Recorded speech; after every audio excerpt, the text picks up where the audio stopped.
Hello, this is Susanna Lang, and this is my 2017 collection from Terrapin Books, Travel Notes from the River Styx. The collection was put together in the years during which my father was dying, and just after he died, though not all the poems are about my father. I'm going to start with the title poem, Travel Notes from the River Styx, and I should tell you that there is a real River Styx that flows into and out of Mammoth Cave in Kentucky. The poem is in 3 titled sections. Waiting by the river. It is true that the border is porous. It leaks water and bats, the river flowing so slowly it almost isn't a river, and the bats flying high and acrobatic. Inside the cave, our shadows walk beside us and ahead of us, along with those who came hundreds or thousands of years ago, who wait here on the level above where the river has fallen to, where it murmurs under our feet. The waiting are little more than names, written in candle smoke or scratched into the soft limestone, each name obscuring the one below until only a few can be read. And they are lost before I can carry them up the stone stairs. Outside, the bats tie their intricate knots over our heads. And where has the ferryman gone? How do we call him? Return from the River Styx. My father leaves, he comes back. He speaks of having been on a boat. The ferryman must have bitten his coin, found it not good. Another time he was on a plane, needed a ticket he could not find. In the evening he left again, wandering on his own while I flew from one city, jeweled against the dark, to another that rose up shining as brightly out of the night. He did not know I was coming. He admits that he does not know what he does not have. He'd just as soon die as live, he's sure of that, though of nothing else. But he thinks he flew over the city, the prophet Amos by his side singing, "Justice will roll down," and in the distance, the coast of America. Drifting down the River Styx.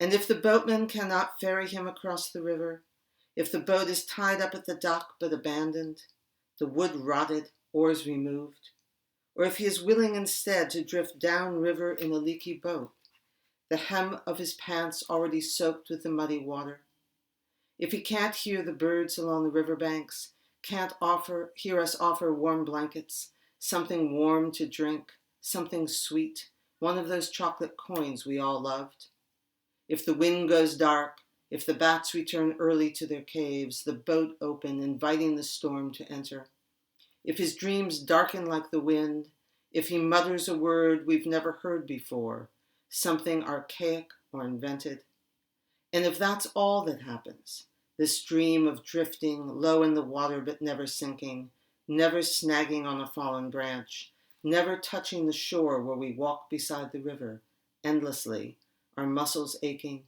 the boat just out of reach.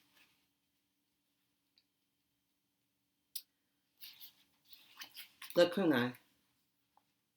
In the middle of the Andante, the second violinist finds a page missing, a silence where just this morning the notes still danced.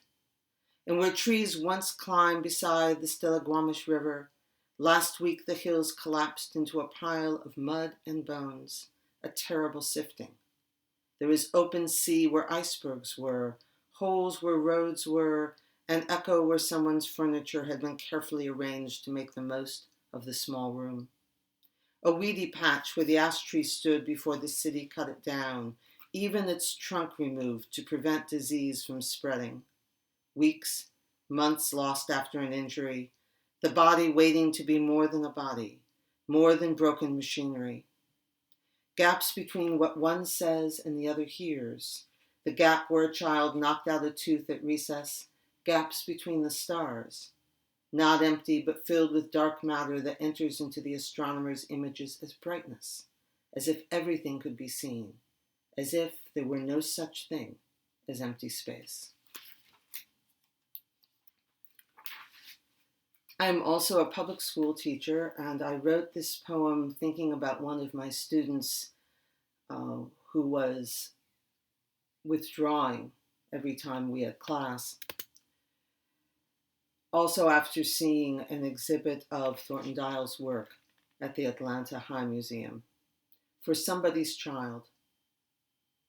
You can leave something for somebody's child from the exhibit catalog, Hard Truths, The Art of Thornton Dial. After all that has been done, what can we leave that will be useful?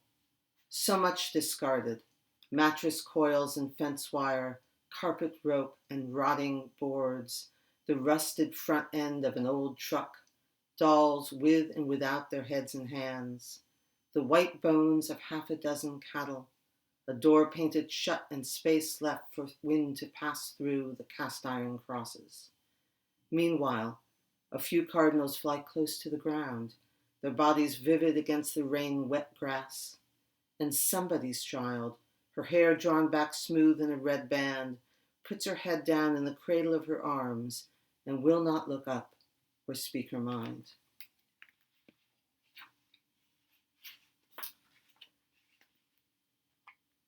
Also for lost children, this time in the Middle East, gifts. Nothing is entirely lost, she said. She still held the coffee and dates that would have been her gift. Not the grounds after the coffee has been boiled, not the pits from the dates.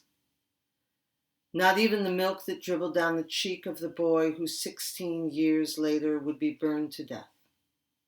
That moment still exists, when his mother wiped the stickiness from his chin, and that other moment when it was still possible the two women might sit together, one who brought gifts and one who remembered milk, might sip together the bitterness of coffee, eat the dates, and lick the sweet residue from their fingers.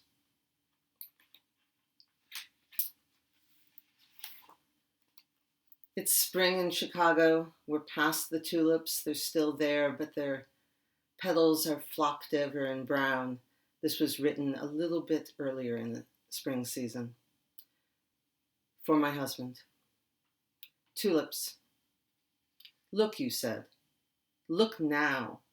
Tulips brimming red among the daffodils, cowslips gathered at the river, under the hawthorns in their confirmation dresses. Two little girls in white run to the church. Their father calls after them, but they do not listen. This is the peak, you said. Tomorrow it will be gone. But I also love the moment after, tulips with their mouths wide open, petals beginning to curl back, a little brown at the edges.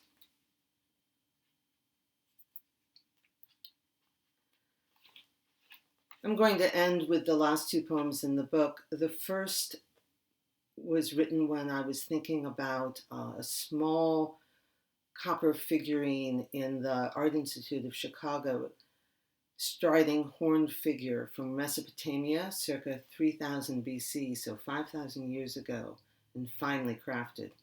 It's called Traveler.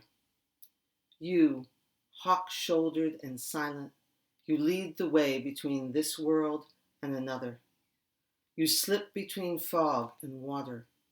You come and go again, boots curled back over your toes, copper-tongued, unspeaking. Teach us to count and to lose track, to climb and descend. You, goat-eared and wide-eyed, show us how you cross the fiery bridge, how you steer us, and how you stay behind when we have all gone down, gone all the way down. And this last one, End of the Road, is a glossa, so you'll hear the epigraph return one line in each of the stanzas. The epigraph is by Hala Muhammad. It's called To the Homeland. She is a Syrian poet. The taste of salt is in my memory. It's between the street and the house. All roads lead to heaven. We dug the marrow out of the bones, spread it on the rye bread as my father had done when he was the child of the house. The taste of salt is in my memory, and the fat that thickened my tongue. Salt, fat, the yellow light of Sunday evening, that hour between 1 week and the next, between the street and the house. Light that overflowed our rooms and turned the dark into something not light or dark.